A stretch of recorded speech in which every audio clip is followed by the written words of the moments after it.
Hey, what's your favorite number? 24. Is that your birthday? No, it's not. I could have said 23, which at times might have been my favorite number. It's my favorite number is 24 because it was the solution to a math problem when I was a competitive mathlete. It was the solution to a math problem that I knew right out of the gate without even having to think about it. So yeah. Did you know I This was is a very, mathlete, Josh? I was a competitive mathlete in high school and junior high, high school, and college. I did know that, and also it never surprises me. What did you So, do? Were you what did you do with your life when you were in high school and college? well, those are two different things. I was a high school athlete, so I was a jock, but I also memorized the square roots of numbers in pre-algebra, or not pre-algebra, um, pre-calculus, and then I've told you this. I got all the way up to 20 of the square roots, all the way to 10 digits, and people kept asking me, what good is that? And I said, well, it helps you pick up chicks, I guess. And I got married, so How many digits of pi do you have? I think I just got to 11. I mean, but I did memorize the square root of pi, and I don't know what good that does. I just did it to do it. Now, this is useful to teach kids how to memorize the catechism because the capability of the human mind to memorize abstract things that don't matter translates to be able to memorize things that actually do matter. You just have to know how to sequence the data. So have you ever uh, utilized a memory palace in attempting to memorize them? Maybe, but I'm not familiar with the term. Oh, okay. So it's like you picture or you manufacture in your mind a place you know or something that you can devise the place. So for instance, I was teaching the kids to memorize Psalm 34 a couple of years ago, and we were in the fellowship hall, and so we started with like the coffee pot. And so you can picture these items in the room. You got the coffee pot, you got the podium, you got the projector screen, you got the window, you've got the table. Right? So you can walk through these things, and all you have to do is come up with a mnemonic as you're going on this path through a familiar place. And the tour of the place is what calls to mind the elements. And of course, what's great about it is that you can do inlays as much as you want, right? So I could say the coffee pot is the first verse of, oh, magnify the Lord with me, right? Or whatever it is. Oh, magnify the Lord. That's Psalm 34 verse 1, I think. And I could then like zoom in and have more detail in my mind about the coffee pot and attach specific words to specific elements of the coffee pot, right? So you can in your mind provide the framework to hook words. It's this old, I can't remember. I mean, it originates in the Greeks, I guess, something like that. Constructing a memory palace to help you memorize things. No, okay, so I haven't ever cognitively done that. That seems very useful. So I'll have to try that. My primary method was mnemonic devices, or with numbers, you got to create some kind of association. Like my wife's last four digits of her phone number are 7693. Oh, 76, that's easy. America. Then 93, Concordia St. Paul was founded in 1893. So you got America and Concordia St. Paul. Interesting. I've never had to do that for a four-digit number. But that like you wouldn't have to do that. That just comes to mind for you, right? Yeah, yeah. So initially, right? Because Okay. Okay. it helps either in pairs or like fours are really easy, especially if they're low. Because you remember this in psychology class where prof is like, I'm going to read a whole string of numbers, and it was like 1776, 1865, 1945. So it was like Okay. 1776, 1865. Like so key American dates, and yeah, you have to do that at some point. But biblical numbers. So I asked you about your favorite number, 24. Now, do you remember the math problem? Could you tell it to me? I bet you Yeah, do. it was what is the smallest whole it's like what is the smallest whole number that is shoot, I can't remember how to do with prime factorization or yeah, what is the smallest whole number with one it was 1 2 3 4 6 with yeah with 1 2 3 4 6 5 unique factors. That's what it was. Something like that. Or six unique factors. Yeah. Yeah. 1 2 3 4 6 and 12. Something like that. And I had just Okay, never mind. You don't need to know the story. No, this is great. It is I actually really relevant because of what you're about to tell us about 318. So, Well, it's a really cool number. The first place you get into biblical numerology should be 153 because it's read on Sunday mornings for, well, at least into the 3 year. Do you have the miraculous catch of fish? It's probably it's like Easter Wednesday, isn't it? yeah, yeah, not in the Sunday lectionary. Okay. But that number, it's like they catch 153 fish. And I remember sometimes somebody asked me, how did they know they caught 153? And it's like, hey, buddy, you catch that many fish, you're sitting down, you're counting. But also, Jesus is the Lord of the numbers. So we've talked about that number, but now 318. So this is the number that Abram leads into battle to rescue his nephew Lot. So lots of things going on. First of all, we all know the importance of the number 7, God's number. Well, if you take 7 and 7 squared, which is 49, and you take all of the prime numbers between 7 and 49 and you add them up, you get 318. Pretty cool. And you think, well, what good is that? Okay, I hear you. Numerology for the sake of numerology doesn't do anything good. Although, if we lived in a random world, David, would the numbers make sense like this? I think they couldn't possibly, right? I mean, there are features of numbers that are so clearly designed, right? The confluence of significant numbers is pretty remarkable. Yeah. So, do you think that 2 being the only prime even number has something to do with marriage? Well, okay.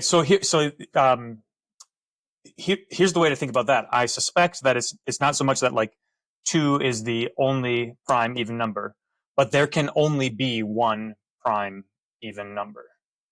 Like so, I took a course. I was in college called abstract algebra, and what's great about abstract algebra is you take what we're familiar with in terms of like systems of numbers, and somebody who has done this more recently than me is going to phone in and correct my abstract algebra here. I can tell. But what you begin to realize is that there are certain features of sets of numbers or algebras, which don't have to consist of numbers, but just relationships between numbers. So operations like addition and subtraction, division and multiplication, and so on and so forth. One of the things that emerges is that there are really important critical elements of an algebra. For instance, an identity, which is when you multiply any element of this algebra by the identity, you get the same thing back, right? So you multiply. So in our system, it's like 1. When the number 1 is identity, it's also unity, right? It serves that purpose as well. But you get these features that begin to emerge, and then you can define different systems of algebra, systems of algebras by arranging those features. And that's the thing about like the number 2 is that I don't know that you could have another prime even number in any system. It's a unique thing to have a prime even number. And the uniqueness of it is what's something more fundamental than just like, oh, the number 2, like Sesame Street, the number of the day. No, this is like a more fundamental thing, I think. More fundamental than Sesame Street? Yeah, right. That's right. I haven't thought about these things in a long time, but you are really you're tapping into something here that I should go back and study a little bit more because this is like Pythagoras. Pythagoras suggests that the essence of the universe is a number, really, and that these things are not just about enumerating, right? So the number 2 is more than just like, here I can enumerate things, but it has these fundamental properties that are more basic. Okay, so let's tease that idea out, because I think a lot of people view the universe like this, that it's just binary code. So you could distill everything down to numbers. And that would be a simplification of Pythagoras. And then a little bit of Descartes, right? I mean, the total rationalization of the universe. So what's right about that worldview, and because obviously it's wrong, but you got to give the devil his due too. Yeah, that's interesting. I mean, so what's right is that you can encode lots of information digitally, right? So you can have sets of ones and zeros to produce all of the information. But what are you missing? Well, this is the reduction of humanity to a body to chemical constituent parts, right? So what you can't render digitally is a soul. It's not possible, which is why even if they manage to put your brain in a bottle and keep it living tissue, right? What about your soul? Yeah, I mean, this is the classic mind body problem, and for Christians, it's not a problem. I mean, it's hard to explain, but if you have God, makes perfect sense. Yeah, yeah, right. Huh. I wonder if you could say then that there are like different classes of information. If you can reduce everything to information, because in some sense you can, and that makes sense of the Bible presents the logos as fundamental, right? God opens his mouth and speaks, and his voice is what's heard, and the what he conveys is creative, and in his creation, it's like, so he says, "Let there be light," and then he says, "Let us make man in our own image," and in his declaration, in what we perceive as like communication of information, the creative activity is happening. When you and I create things like with our hands, we are limited entirely to like material things, right? You can't with your hands craft a soul, but it is remarkable that God does give that capacity to men and women in marriage to create souls, right? Something that they couldn't manufacture by their own wiles does somehow take place, and it's kind of information, right? But it's like it takes the notion of information and it blows it up. It blows it all out of proportion. That's.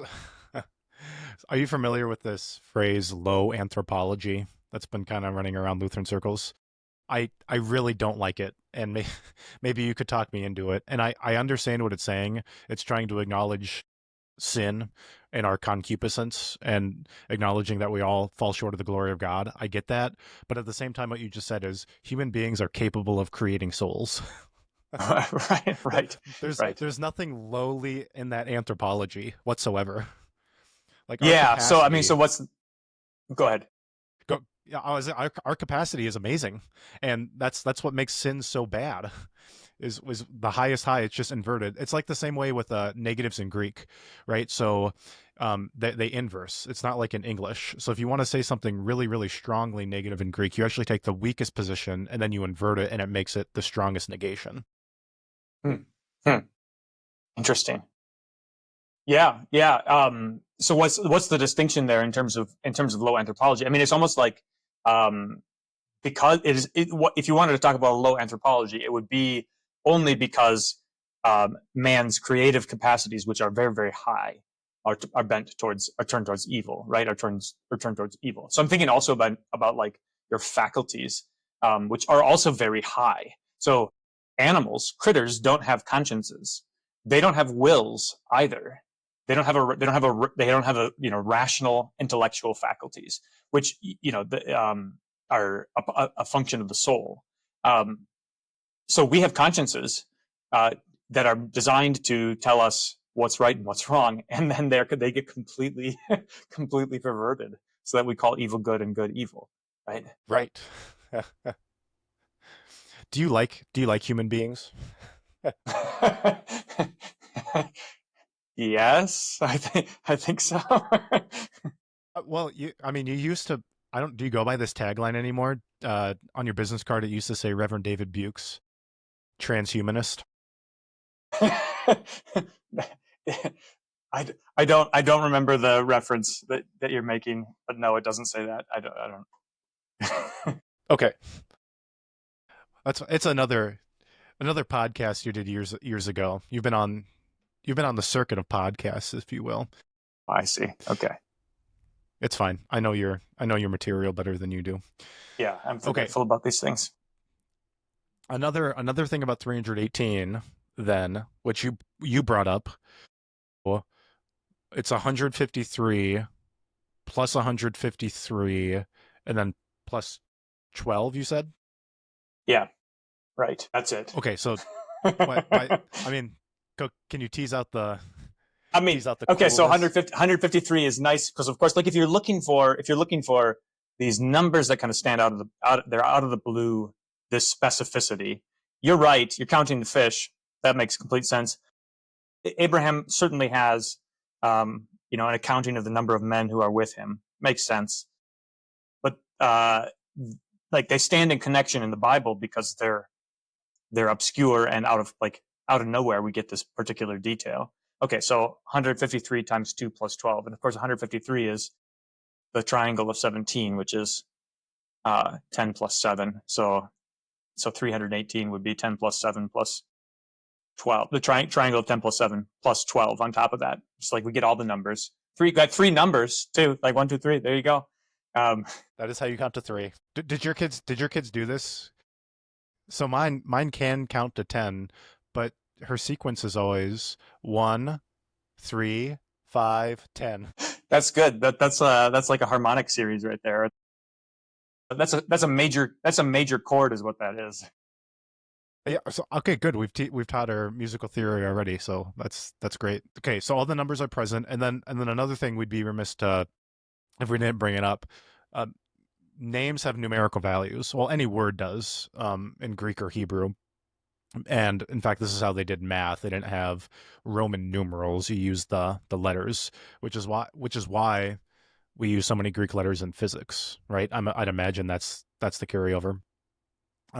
So alpha would correspond to 1, beta to 2, and then once you get to 10, then it hops up to 20s, and then once you get to 90, then it hops up to 100. And I know that's just a really rough way of saying it, but anyways, in Hebrew, the name Eleazar, the numerical value, who of course is Abraham's servant, who's going to get brought up in chapter 15, which is after chapter 14. Checks out. You tracking with me? We're all about numbers today, so we're just establishing the facts. The numerical value of Abraham's servant Eleazar adds up to 318. Do you know what the rabbis do with this then? No, tell me. Okay, and it's not all rabbis, but like in different targums, and they're pretty crazy. But they say that Abram didn't actually take 318 men with him. He only took Eleazar, who had the power of 318. It's fun. It's fun to be a rabbi, isn't it? It's like being a paleontologist. You just get to make stuff up. Make stuff up. Yeah, that's good. But I mean, I don't agree with that reading, but it does acknowledge the connection of Eleazar's connection with this, because Abram, his name means father. He's looking for a son, and it can't be Lot because that guy's getting kidnapped, and there's a lot of ambiguity there. He refuses to leave Sodom. He doesn't refuse, but he's just sitting around. But there is a redemptive quality which we didn't bring up from, is it 2 Peter, which calls him righteous Lot, which is interesting, and we'll probably talk about that next time because that's chapter 15. Lord counted it to him as righteousness. But did we exhaust 318? Oh, here's my next question. How many bishops were present at the Council of Nicaea? Was it 318? That's the legend. Right. Okay. Interesting. Yeah. Okay. Hold on one second. I'm just thinking about the connection here to Lot then. So in verse 14, just these details are fascinating. I hadn't really thought about them before, but when Abram heard that his kinsman, so we're talking about Lot, that his kinsman, who, if you're thinking about inheritance, why wouldn't it be Lot who is the heir? That's kind of interesting. Why Eleazar, a servant in his house, would be the heir? Lot, next of kin, the guy who's with Abram, next of kin. Okay, so when he heard that his kinsman had been taken captive, he led forth his trained men, born in his house, 318 of them. That's really interesting too, right? So he has these like multidimensional familiar relationships. So he's got his kinsman Lot, and he has all these men who were born in his house, not only born in his house, but trained, presumably by Abraham, right? So he's father to them in a way, right? Because where else are they going to get his training from? They get the training from.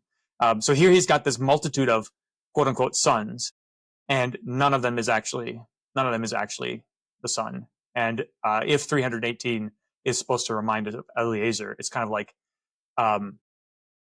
tragic irony that he's got all of these trained men born in his house to go and rescue kinsman who's not his son, and what is he spending his life for?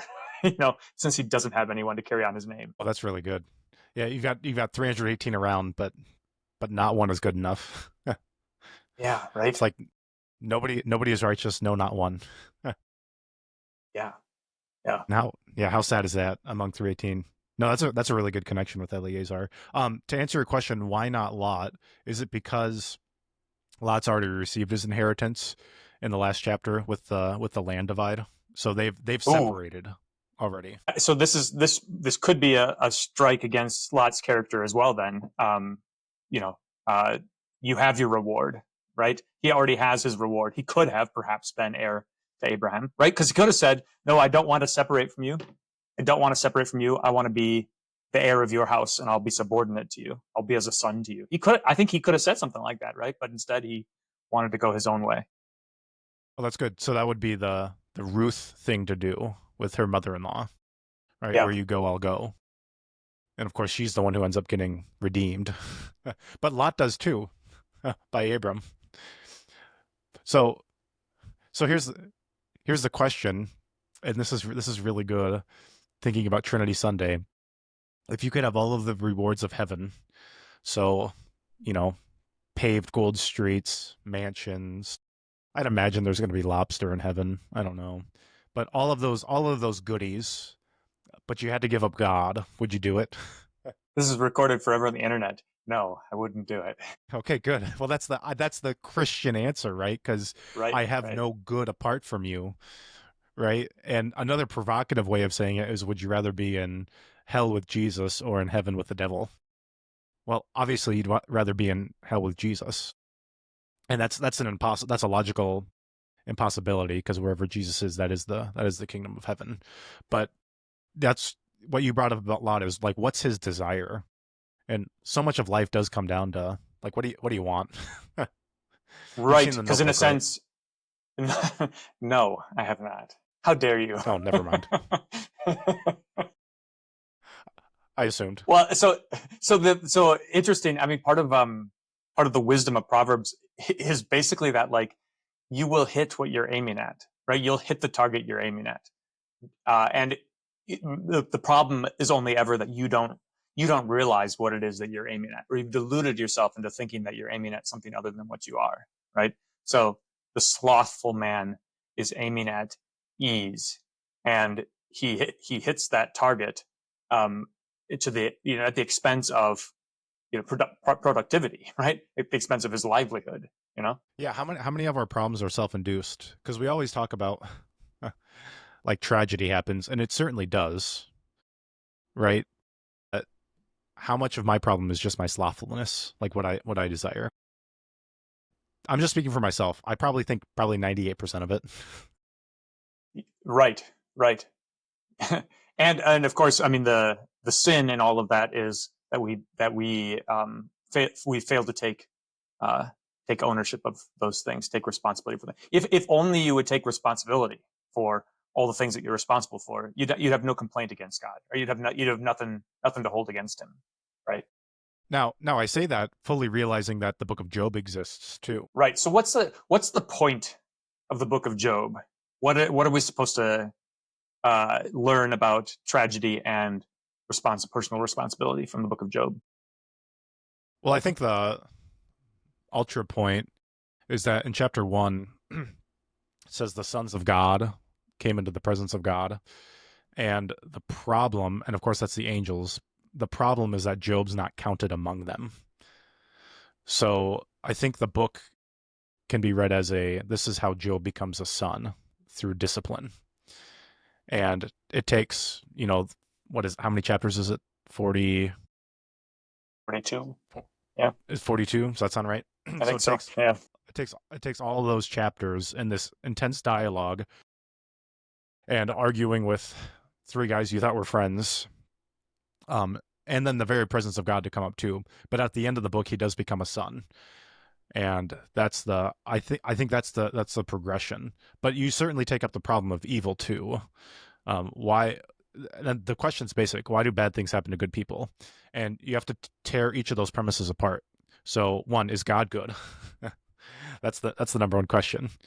And Job's friends say yes. And so their conclusion is God is good. Therefore, Job, you must be the problem. You must be evil, which is a really simplistic philosophy. And that's the problem with it. It's childish. It's not right. So work that through logically. So unequivocally, God is good. And what's missing in the syllogism there? God is good. An evil thing happened to Job. Therefore, Job must be the cause of the evil. What's missing? It's the ambiguity in the terms. So God is good. You have to tease out what that means. What does it mean for God to be good? And so the friend's understanding of good is really simplistic. It's too materialistic. Okay, interesting. Okay, so too materialistic, meaning that they think of the relationship to God as being transactional, right? So that the retributive principle of justice is the the primary ordering of the universe. That you get what you deserve, and that's the law that cannot be broken. You get what you deserve. Right. And that the really mature thing about the book is that they're not idiots, I don't think. I think they're common sense guys.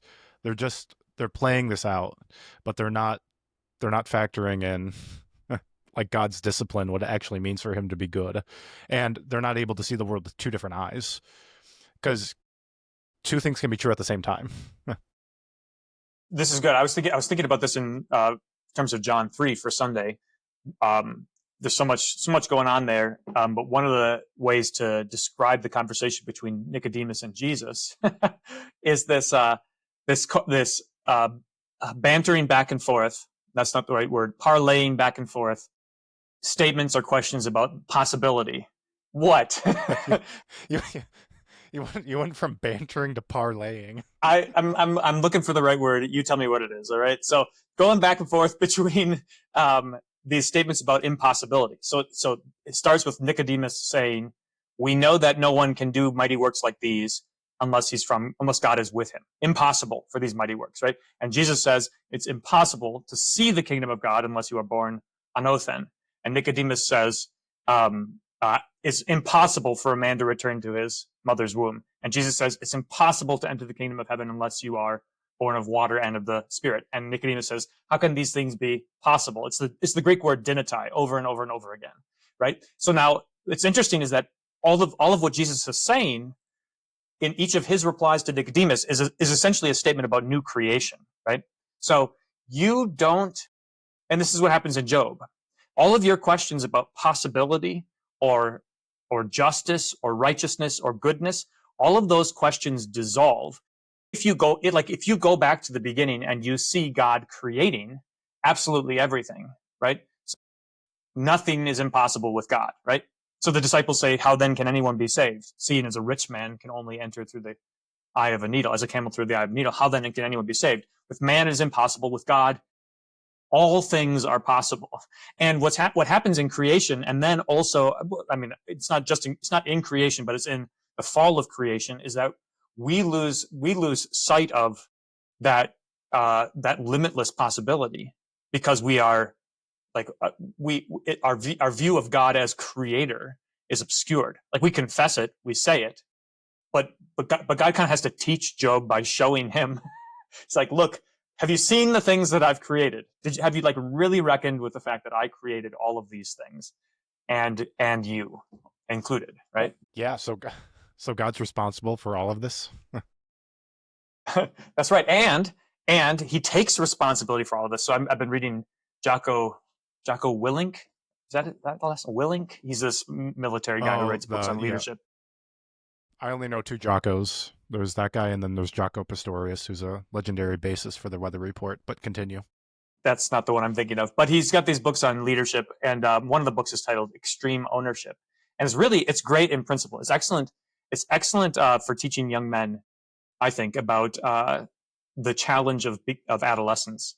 Because when you're like a teenager, the last thing you want is to be taking instructions, especially from your mom. That's like a really difficult thing for a young man. And then you also have been practicing your whole life not taking ownership of things, like not taking responsibility for things. It's like my brother did it, or it wasn't my fault, whatever it might be. Like that's our starting place, right? It's the woman that you gave to me, she did it. It's our starting place, and that gets cultivated as time goes on. Well, the book basically says you if you want to succeed as a leader, you have to take responsibility for everything. You take full responsibility for everything, full stop. and it's a great principle, right? And of course, just like so many kind of like tactical guides, it falls short if there's no redemption, if there's no grace, if there's no such thing as the forgiveness of sins. It comes up short. But in God's hands, it's absolutely the very best thing, right? He takes full responsibility for the whole kit and caboodle. It's great. That's really good advice, especially for like church organization. Everybody's sitting around wondering like, what's wrong with our church? Why aren't we going? It's like, well, why aren't you doing anything? Like I'm talking to myself as much as I'm talking to anybody, right? Exactly. Yeah, exactly. It's always that's the thing. It's like it's never a you problem. It's always a me problem. It always is. So that's right. It's the young person saying we don't have any young people at this church. It's like, well, what the problem is you're not going to church, and you're the young person saying that. I've never thought of it. That's really good. Man. Yeah, and there's something so much more rewarding I find in building up something, and then just joining a great group that's already got its going. Like it's so much more satisfying. Because what if Abram was like, well, I'm just going to join, I'm just going to join these five kings. Yeah, I mean, chapter 14 is a great example of this because it seems like, although it's his kinsman Lot, like Lot kind of went his own way, and Abram could have said, well, good riddance. Poor fellow got what he deserved, and yet he stakes everything he's got. Abram stakes everything he's got on this venture. Yeah, you're right. So am I wrong in reading this as a Tolkien story? Because you've got all of these legendary kings of these names that we've never heard before, just like breaking out Lord of the Rings, right? So there's a rich lore here, and this is probably where Tolkien got it from. Obviously, the Bible is fundamental for everything in literature. So I read this as this is the great. I don't even know. I'm not that big of a Tolkien nerd. I've read Lord of the Rings and I love it. But what age are they at in Middle Earth? Is it the second age? By the way, we talked about calling in. I've had a number of people say you should introduce that because I'd like to call in, and it was at that moment Excellent. that I realized it was a terrible mistake. I was thinking about how we could do that because we always record at the same time, and so we just gotta have the lines open. It'll be awesome. Yeah, we record at 3 a.m. on Monday, so you're welcome to call in. I'm gonna rig it up. I'll do it without you knowing that it's happening. No, that's.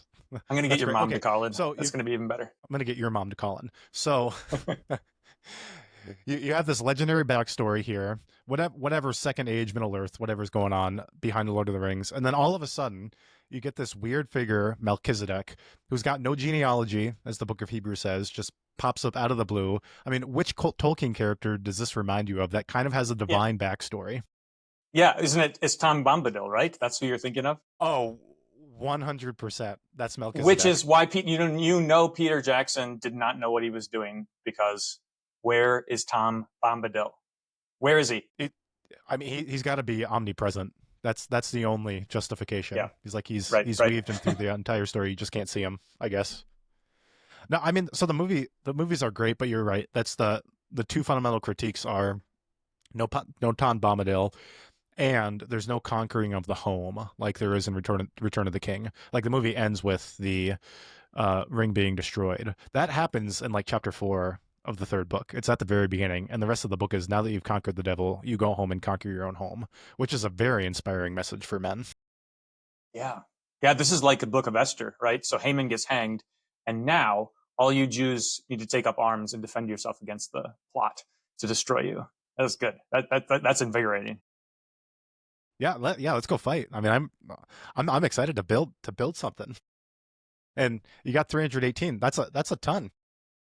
Okay, this number 300 is interesting too. So 318, but obviously 300 with Gideon, and then there's the Greek story of the 300 defending against the Persians too. I mean, what's going on there?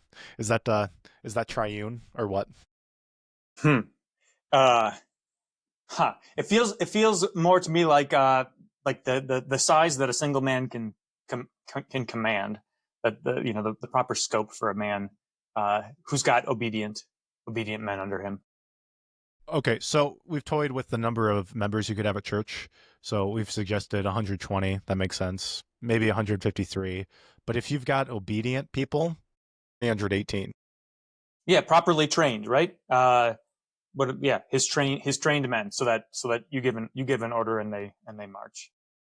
So like your voice can't carry that far, but 300 men could hear you, right? Yeah. That's pretty good. I think you're a sociologist, David. Let's go with that. Yeah. You ready to Huh. you ready to talk about Melchizedek? Let's do it. Love that guy. So And if go ahead. I was going to say, if you need backstory or front story, forward story on Melchizedek, go read Psalm 110 and then Hebrews 5 and 7 and through 7. And those are the only mentions of Melchizedek, right? In the canon, I believe. Yes. Yes. I think that's right. But it's amazing what the New Testament does with 3 verses, or essentially here. I mean, you got the blessing, which is additional. Yeah. But I mean, it must have been the subject of great discussion all along the way, right? Uh, because of his connection to Abram. Abram's story is relatively short, right? I mean, we don't have very many chapters of Abraham, and then we're moving on to the sons of Abraham, or to Isaac, and then the sons of Isaac. And here, featuring very prominently in Abraham's story, is Melchizedek, right? The two we got the king, we got the one called by God, and the priest that ministers to him, right? trying to think how to tackle this because I love this guy. Okay, first question: do you think this is Shem? I don't see any reason to think that, and isn't that kind of disproven by Hebrews when it says, like without genealogy, right? Isn't that what it says? I mean, I know you could take it kind of figuratively. It's like, well, we have priests from the order of Levi, whose genealogy is traceable to God's established priesthood, right? So God establishes the priesthood, fair enough.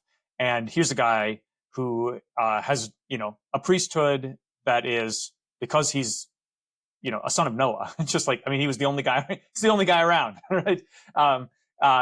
So it's not by virtue of a specific covenant given to facilitate, priestly activities. I could see that, but it also seems. I mean, I'd prefer him to be the pre-incarnate Son of God. That's what I'd prefer. But Whoa, well, that's pretty cool. I hadn't considered that. So you think this is a theophany? perhaps, I mean, I don't.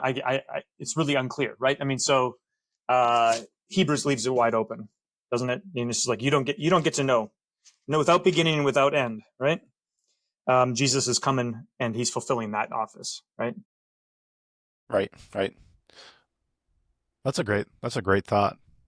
And that wouldn't be anti-biblical because, of course, you've got God who appears to Abraham later too, with Right. the 2 angels. Jesus has gone as a forerunner on behalf of him and become a high priest forever after the order of Melchizedek.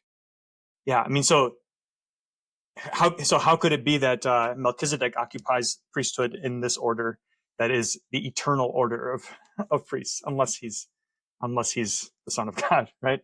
Oh. That's pretty good. Okay, I want to talk about this progression. So he's the king of Mm-hmm. Salem, which is Jerusalem, and of course Hebrew says he's the king of peace. That's what that means. So obviously Christological, you got the Prince of Peace, the King of Peace. Abram just got done in Hebron at the end of chapter 13. So he's gone from Hebron now, and now we're getting a revelation about Jerusalem, which of course is the same progression of King David. He first sets up his kingship in Hebron, rules there for 7 years, and then he conquers the Jebusites in Jerusalem, and then sets up his kingdom there and rules for 33 years. So there's this progression, and I think why David does that is he realizes that he has to set up a kingship just like Melchizedek to be a priestly king, because this is always the destiny. If you're going to have an eternal son on the throne, it's got to be in Salem, the same city of Melchizedek. Yeah, because otherwise there's really no reason why you'd pick that city, right? It has nothing else to commend it in terms of history, right? This is the basis for it. Yeah, and is this the first mention of Jerusalem in the Bible? I think so. Yes, it looks like it is. Yeah. Well, and clearly David is conscious of it because he's the one who writes Psalm 110, right? He he's thinking about this. Um, yeah, huh? It's interesting. Oh, go ahead. Keep going. I'm thinking about the relationship between the tribes too, because we make much of the fact that Jesus is descended from the tribe of Judah, the line in order to be of the lineage of David. But it seems like there's this superseding thing that David is also thinking of. He makes no claim to be like going back to the promise, the blessing given by Abraham to Judah. He's more interested, at least in Psalm 110, in the priestly order of Melchizedek. Right. And so are you at Psalm 110 right now? Yeah, I am.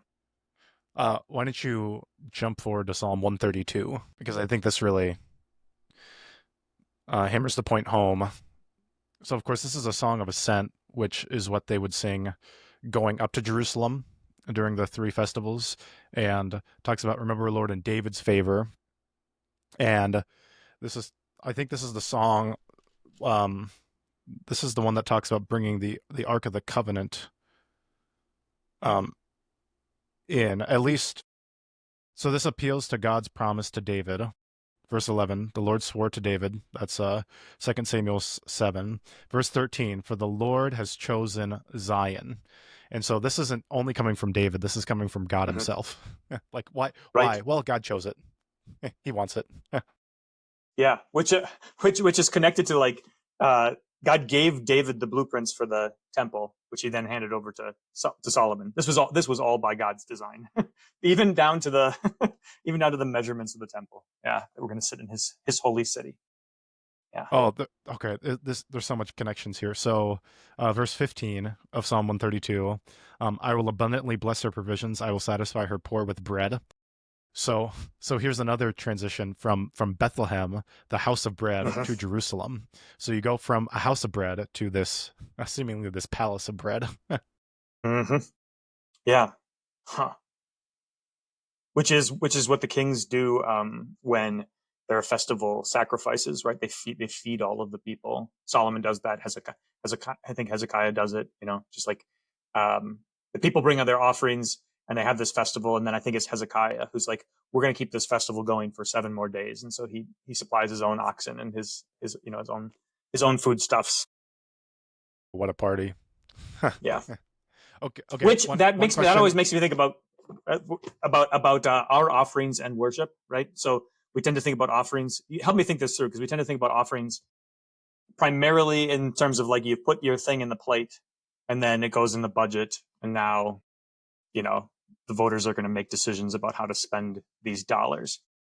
And I have thought about what it would look like if we cultivated a much more explicitly thankful practice of bringing offerings.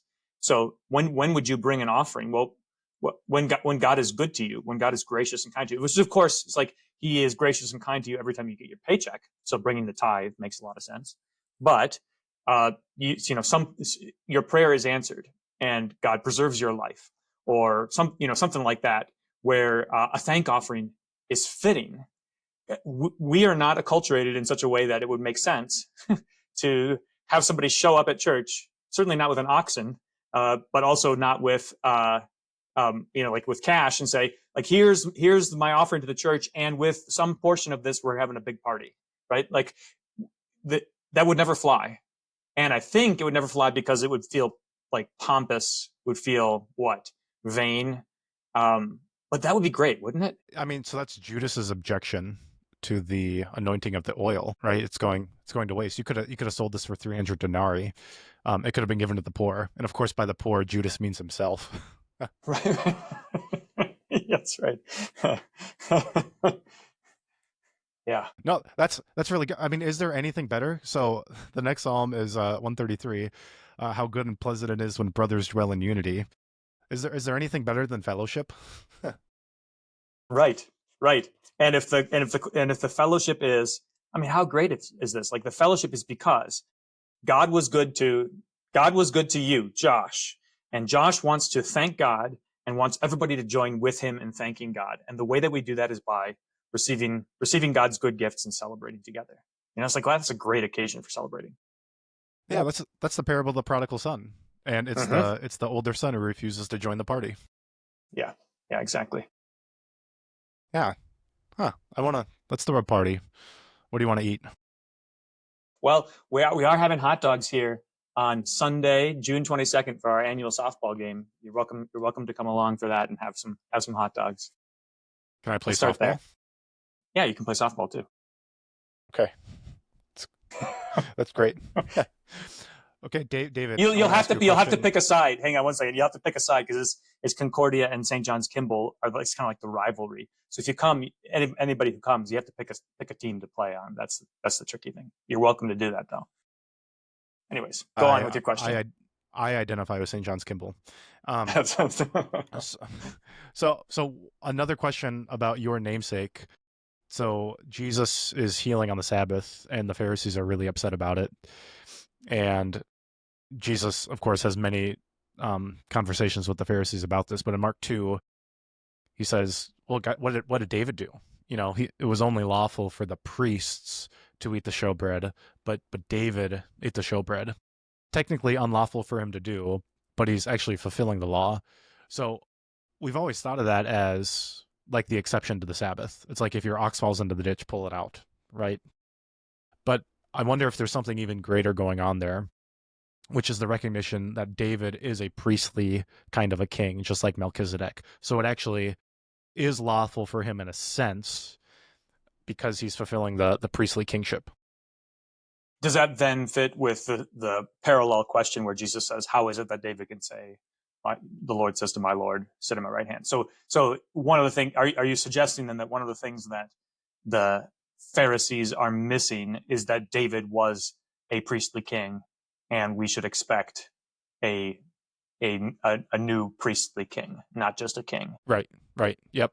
Yeah, And of course, you got to throw interesting. in the threefold office is really helpful because you got to throw a prophet in there too. Yeah, who gives us Calvin gives that to us, right? That originates with Calvin, this kind of like condensing things into this threefold office. That's my understanding of it too. It's almost too tidy for me in some ways, although I think there's some very useful things about it. So for instance, you get this progression. This is a James Jordan thing. You're familiar with this, right? This progression uh, from priestliness where you just like you obey you follow the rules. You don't have to do, there's no wisdom required to be a priest. You just followed the instructions. And then I can't remember whether it's king or prophet that comes next, but there's this progression. It must be king is last. But in any case, this Nope, mismaturation. it's actually king is second. He said prophet King sits is second. above because Oh, because he sits on the council of God. that makes sense. Yeah, yeah, yeah, yeah. Um, I have wondered though about like and I think we've talked about this before, but uh, the interplay, the dichotomy between prophet and king, right? Where priests like the priest doesn't really have much to do with this relationship, where the king is the political arm and the prophet is the kind of like theological arm, and they need each other for the implementation of of divine rule among God's people, right? So the prophet has to be have rough edges, but and it just doesn't have to be likable. The king has to be somewhat agreeable in order for people to follow him, and you need both things. So are you a prophet or a king? Well, so this is the ideal man, right? The ideal man is all three things, and we can't. We've talked about this before, haven't we? Yeah. What do you call the ideal man? Is that a Ubermensch?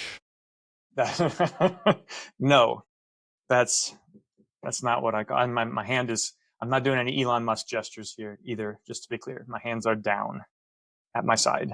Oh, that's not what you did at St. John's Kimball. Okay, so uh, verse 17, another connection with David. So they meet at the valley of Shavah, that is the King's Valley. I really, really want this to be the Kidron Valley. That would be great. Yeah. Interesting. Okay. Yeah. And why would you like it to be the Kidron Valley?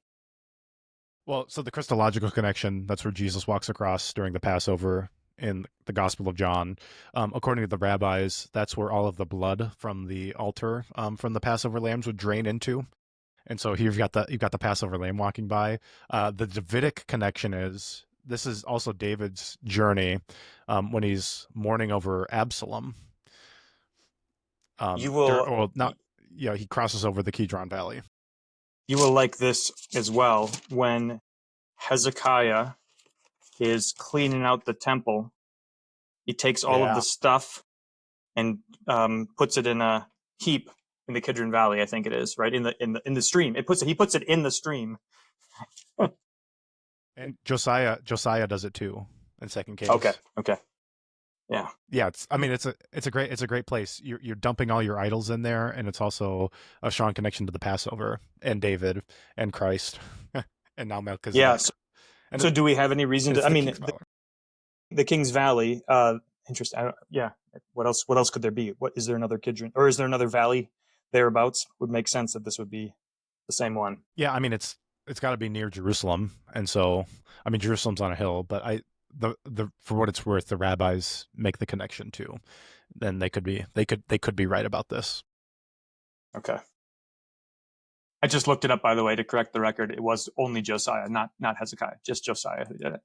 But I got my good kings mixed up. What's okay? Let me. Oh, Hezekiah didn't do it. It sounds. No, he didn't. But while I was searching, Asa cuts down his mother's Asherah and burns it at the brook Kidron. That's great too. He's one of the good. So we got only these. I think Hezekiah does do it. Second Chronicles 29:16. Priests go into the temple. Okay. I was only looking at Second Kings. Yeah, you're right. Okay, so Second Chronicle, and the Levites took it and carried it out to the brook Kidron. So you were right. Okay, that's better. What do you want to say about the bread and the wine? So Luther's really funny about this because he wants to make no connection to the sacrament whatsoever because he's always reacting against Rome. And I think if you don't see it here, it's just like Luther with John 6. He's like overreacting against Zwingli. So he wants to say this has nothing to do with the Lord's Supper. It's like, well, it's kind of hard. The typological connection is so good. You win the war, and then you bring out the spoils, which happen to be bread and wine. Yeah, that's interesting that he would react that way in particular. I'm thinking about like how he does not have that similar reaction to say water as being significant, right? I mean, so like in fact, Luther is the one who teaches us that whenever you see water, you should think about baptism, like anywhere, and not just in the scriptures, right? And I think maybe, I mean, it's like he doesn't want to say, because does Rome say, what's the problem? Is it seeing the Lord's Supper present in other places where it's not present, but just kind of like alluded to? Is that the problem?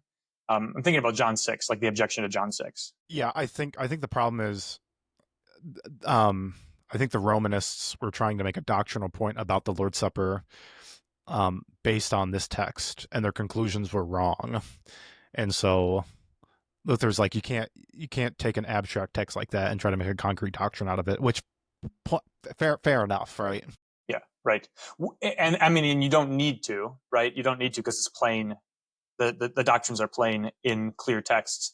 But it is really useful to be able to say, like as I often do about baptism, well, isn't it remarkable that God hasn't changed his approach the entire time? It's always been water. It's always been bread and wine, right? It's always been water that, whereby God drowns the enemies of his people and saves his people. It's always been water, right? And it's always been bread and wine that are the celebration of the feast in terms of victory, right?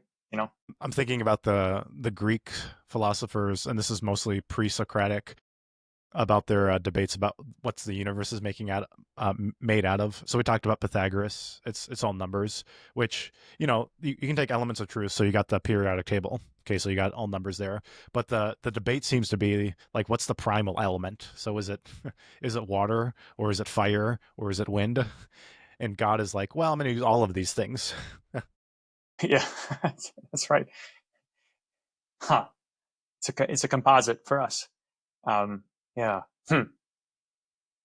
Interesting. So, of course, what's missing from that is the Spirit, which we talked about. Because if you don't have the Spirit hovering over the face of the waters, then none of it is connected. Yeah. Right. What is all this stuff if it's not animated? Right. If it's dead, if It's dead stuff. Well, now you're going to send me into orbit because you just used the word animated. I know. I'm not gonna let that one go. The finest animist podcast on YouTube. Okay, so Abraham receives a blessing from Melchizedek and receives the gifts of bread and wine as a like a festival celebration, but he is unwilling to receive gifts from the king of Sodom. Right? He is not interested in not interested in being enriched by anybody but God. Okay, so this would be a strong connection then to your contention that perhaps Melchizedek is a theophany because this is a gift from God, and even if this isn't God himself, you can clearly recognize that he is God's agent. Yeah. Right. Right. Yeah. That's really good. I wanted to talk about this title because it shows up twice. Verse 19, priest of God, most high, and then also most high in verse 22, God most high. And I mean, this is every time I see this, I want to get at the transcendence of God. But it's great because if we're going to use these dogmatic terms of transcendence and immanence, you have both present here. So you've got God's transcendence, he's the most high, but you also have his immanence because he's acting through a person, Melchizedek. Yeah, it's interesting because I think you can highlight or you can identify what it is that sinful man wants God to be is somewhere in between. We want him. We neither want him to be transcendent nor immanent. We want him we want him to be at the top of that Tower of Babel, right? Whereas far enough away where we can come up to you, but not so far away that we can't reach you, right? That's where we'd like God to reside. I mean, we kind of want him to be our weird rich uncle who's got a high rise in Manhattan, who we can go visit on vacation. And that's right. If we want him to rescue us, it's like Abraham with Lot. He'll come to the rescue, but don't ask me for anything, buddy. And you justify your visits and putting up with his weirdness because you know that one day he's going to die, and because you're the one who visited him, you're going to get everything, right? That's right. And when he takes me out to dinner, it's not bread and wine. It's filet mignon, and it's not generic wine. It's Dom Perignon. Yeah, yeah. If only that were how God is, right? I mean, of course, and that's the tragedy.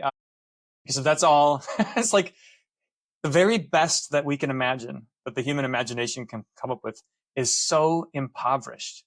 Because like a steak is really good, like a really good steak is really good, but it's nothing. Right? It's just like it's trivial in comparison with with what God wants to give you. You've seen The Matrix, right? Mm-hmm. So in the first movie, Agent Smith is bribing the bald guy, and I forget his name, and that's an indictment against you. All bald guys leave are the me same. alone. But you remember they're having dinner, and he's eating a steak, and he goes, "I know this steak is just like in my head. It's just an imagination, but man, it sure tastes good." That's right. That's right. The willingness. I mean, it's so good because it combines all of these elements of like how powerful self delusion can be. Right. All it takes is like the suspension of disbelief. I'm gonna pretend that this thing is going to last, even though you know that it does not and it will not. And I think about like how we do that most powerfully when it comes to like thinking about death. So just it's I'm gonna eat and drink now, and I'm not gonna think about dying and what I will have in that day. I'm gonna enjoy the things that I've got right now, which are gonna be worthless in the end. They're all gonna return. It's all gonna return to dust. I mean, Jesus really does. It's almost like it strikes us as too trite. Store up treasures in heaven where moth and rust do not destroy, and thieves don't break in and steal. It's like, obviously, like that's not even divine wisdom. That's just common sense, and we won't have that, right? You talking to me? Yeah, no, you're right. It's really basic wisdom. I mean, why do we hold on to this stuff? Yeah. What else you got? Hey. Anything you're reading right now that's interesting? My wife was making fun of me because I just checked out the Communist Manifesto from the library, and I haven't started it yet. So if you want to read some Marx with me, because I've read plenty of secondary literature about him, but Mhm. I want to go to the source, and I kind of have an idea what it says, but I don't want to be the guy who never actually reads the primary sources. So I want to be able to develop a real critique of it and see if there's anything valid to it, because you got to listen to what the devil says, because he often has his finger on the pulse of what's going on too. So Yeah, I'm sure that that a critique of capitalism is warranted, and that will be present therein, right? right, yeah. What about you? Let's see. I've got too many books going at the same time right now, so I'm not making much progress on any of them. Um, I got parasites. I got psychedelics. I've got leadership. I've got Umberto Eco on beauty. Now it's interesting because what he's interested in doing is chronicling the change in perception of beauty as it is revealed in artistic sensibilities. So he draws a distinction uh, um, between art and things that are beautiful. So art can tell you what people thought was beautiful, which is kind of interesting. So it's this historical study. But he also says that like clearly it's culturally conditioned, and he tries to demonstrate this by showing how much it's changed over time. And I just like I don't believe it. I believe that there's something absolute, and I want to find it. So Interesting. You missed a really good opportunity for your sermon yesterday. Should have been called Parasites, Psychedelics, and the Paraclete. you're right. I'm not as good at alliteration as you are. It doesn't come naturally to me. So I did you listen to did you listen to Adam Kuntz's podcast this morning on pastoral efficiency? yes, I did. Okay, it was pretty good, but he's I felt personally attacked when he said he was coming up with P's, and he's like, I'm coming up with these three P's not because I'm a Baptist pastor, but Yeah. I was like, hold on, wait, just one second, buddy. You know what? You shouldn't be so offended by that. We know some nice Baptist pastors. So I wasn't offended when he called me lazy. I was offended when he called me a Baptist pastor. well, I've never thought of that of you. Yeah, I've thought many other things, but not that. So That's great. Well, hey, this is all fun. right, Maybe we'll have a guest for Genesis 15. that'd be great. Let's get them. All right, All I'm right. hitting stop. See ya.